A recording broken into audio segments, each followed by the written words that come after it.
Healthier ওয়েতে cook হচ্ছে বা এটার জন্যই আমরা চেষ্টা করব। প্লেয়াররা যেসব খাবার খেয়ে অভ্যস্ত সেই খাবারগুলো প্রোভাইড করা হচ্ছে। ডিপিএলে ক্রিকেটারদের খাবার নিয়ে যখন চলছে আলোচনা সমালোচনা, তখন তাদের স্বাস্থ্যকর খাবার নিশ্চিত করতে বিসিবি থেকে প্রথমবারের মতো নেওয়া হয়েছে লাঞ্চের ব্যবস্থা। যেমনটা তামিম ইকবাল বলেছিলেন ডিপিএলের চলমান আসরের আগে অফিসিয়াল প্রেস কনফারেন্সে। আমরা ফিটনেস নিয়ে অনেক কথা বলতাম বা ফিটনেস নিয়ে অনেক চিন্তিত ছিলাম, বাট ওই ফিটনেস টেস্ট শেষ করার পর যখন লাঞ্চ সার্ভ করতো ওই জায়গায় আলু ভর্তা, গরুর মাংস আর ডিম ভাতই থাকতো। এবার আমরা আমাদের বিসিবির তরফ থেকে প্রত্যেকটা টিমকে লাঞ্চও প্রোভাইড করছি।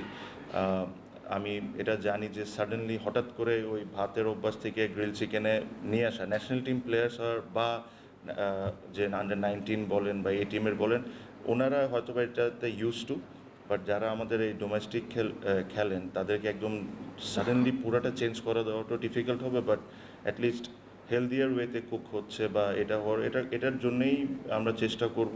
তো আশা করি the quality of the food will be also much better this time because we are going to serve. কথা দিয়ে কথা রেখেছেন তামিম। বিসিবি সভাপতির এমন উদ্যোগের প্রশংসা তাই মোহামেডান হেড কোচ মিজানুর রহমান বাবুলের কণ্ঠে। আমরা ন্যাচারালি যে খাবারটা খাই এটা হয়তো কোনো টিম নিজের উদ্যোগে আনে, তখন তাদের একটা আলাদা একটা সময় ব্যয় হয়, কিন্তু বোর্ড এটা করাতে কি হয়েছে যে ওই অ্যাটলিস্ট লাঞ্চ নিয়ে তাদের চিন্তা করতে হচ্ছে না, এবং প্লেয়াররা যেসব খাবার খেয়ে অভ্যস্ত সেই খাবারগুলো প্রোভাইড করা হচ্ছে। সো এদিক দিয়ে অনেকটা চিন্তামুক্ত থাকে টিমগুলো। সো আমি বলবো যে এটা খুব ভালো ইনিশিয়েটিভ। সবসময় আগে এতদিন পর্যন্ত যা ছিল যে ক্লাব অ্যারেঞ্জ করতো খাবারগুলো, এই বছরই শুধু খাবারগুলো বিসিবি, বিশেষ করে লাঞ্চটা আর কি বিসিবি দিচ্ছে। সো এটা খুব ভালো ইনিশিয়েটিভ এবং আমাদের পক্ষ থেকে আমি বোর্ডকে ধন্যবাদ জানাই। এদিকে গেল আসরে আবাহনীতে খেলা নাহিদ রানা চলতি আসরে যোগ দিয়েছেন আবাহনীর চিরপ্রতিদ্বন্দ্বী মোহামেডান শিবিরে। নাহিদ তাসকিন জুটিতে আরও শক্তিশালী অবস্থানে টেবিল টপার মোহামেডান। যদিও মধুর সমস্যায় টিম ম্যানেজমেন্ট, তারকা ঠাসা দলে একাদশ সাজাতেই নাকি বিপাকে মিজানুর রহমান। বেশি স্টার প্লেয়ার বা বেশি অতিরিক্ত প্লেয়ার হবে বা সমকক্ষ অনেকগুলো স্টার প্লেয়ার হলে একটা সমস্যা হয়।